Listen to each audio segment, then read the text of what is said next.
হয়তো জানি না কি করে এটা প্রকাশ করা উচিত। বাংলাদেশ তৃতীয় হয়েছে, নম্বরে এত উচ্চ স্থানে রয়েছে কিসে?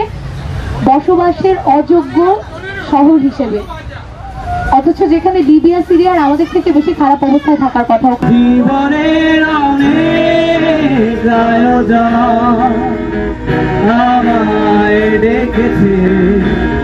ডক্টরদের প্রস্তুতি নিতে দেই যে ডেঙ্গু আসতেছে, সিজন আসতেছে, ডক্টরদের কাছে একটা সিজনের মতো হয়ে গেছে।